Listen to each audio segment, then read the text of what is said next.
प्रश्न नंबर 1, हाल ही में किस राज्य में धन्वंतरि रथ नामक मोबाइल ऐप योजना शुरू की गई है? इसका उत्तर गुजरात।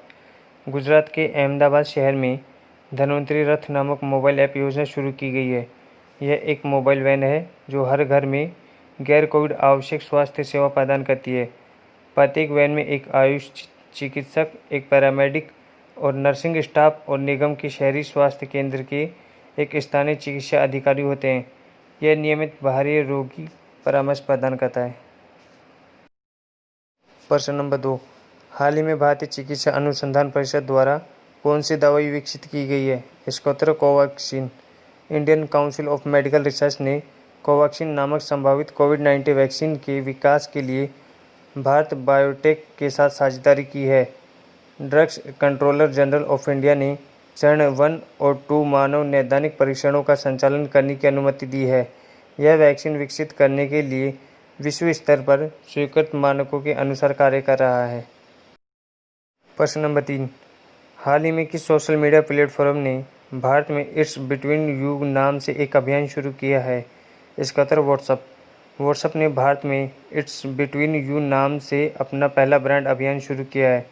व्हाट्सएप ने भारतीय निवेशक गौरी शिंदे के साथ मिलकर विज्ञापन एजेंसी BBDO इंडिया के साथ मिलकर 2 विज्ञापन बनाए हैं जो इस बात पर प्रकाश डालते हैं कि व्हाट्सएप की विशेषताएं व्यक्ति की बातचीत की नकल करने से कैसे मदद करती है। प्रश्न नंबर 4, अंतर्राष्ट्रीय सहकारिता दिवस कब मनाया जाता है? इसका उत्तर है जुलाई महीने के पहले शनिवार को। अंतर्राष्ट्रीय सहकारिता दिवस प्रतिवर्ष जुलाई महीने के पहले शनिवार को मनाया जाता है। इस वर्ष यह 4 जुलाई 2020 को मनाया गया है। इस वर्ष इस दिवस का विषय कोऑपरेटिव्स फॉर क्लाइमेट एक्शन रखा गया है। इस दिवस को मनाने का उद्देश्य सहकारी समितियों के बारे में जागरूकता पैदा करना और दुनिया के विकास के लिए सहकारी आंदोलन के सहयोग को उजागर करना है। प्रश्न नंबर 5, हाल ही में किस देश के रेलवे ने ओवरहेड लाइन को सीधे बिजली देने के लिए दुनिया का पहला सौर ऊर्जा संयंत्र स्थापित किया है? इसका उत्तर भारत।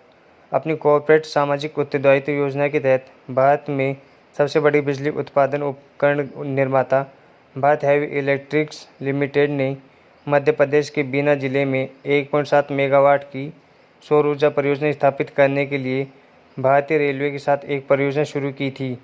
यह भारतीय रेलवे के ओवरहेड ट्रैक्शन सिस्टम से सीधे जुड़ेगा। भारतीय रेल और भेल के बीच सौर ऊर्जा परियोजना पर 9 अक्टूबर 2019 को हस्ताक्षर किए गए थे।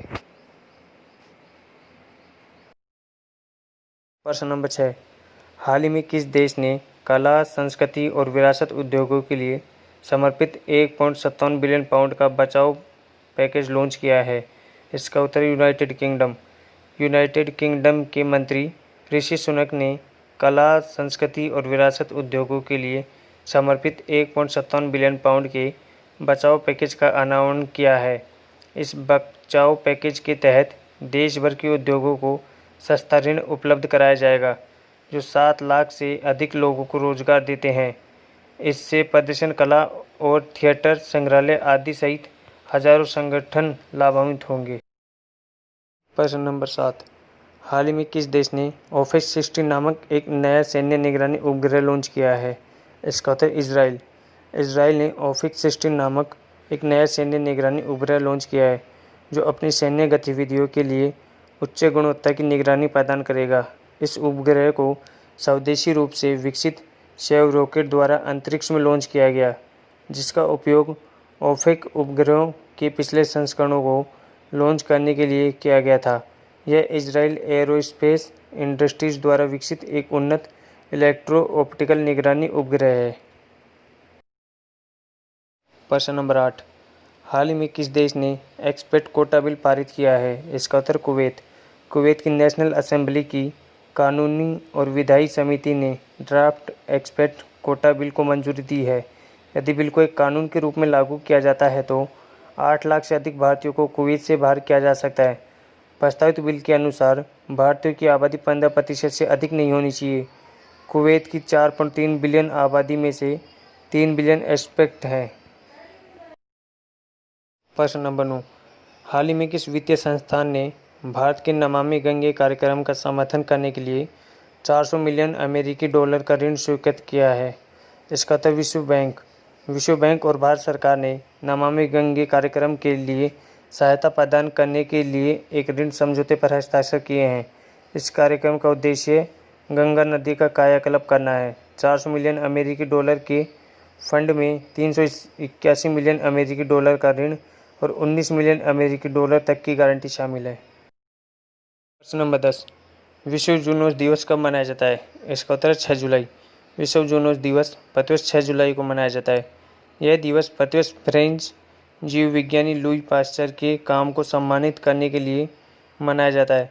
1885 में इसी दिन उन्होंने सफलतापूर्वक जूनोटिक रोग रेबीज के खिलाफ पहला टीका लगाया था।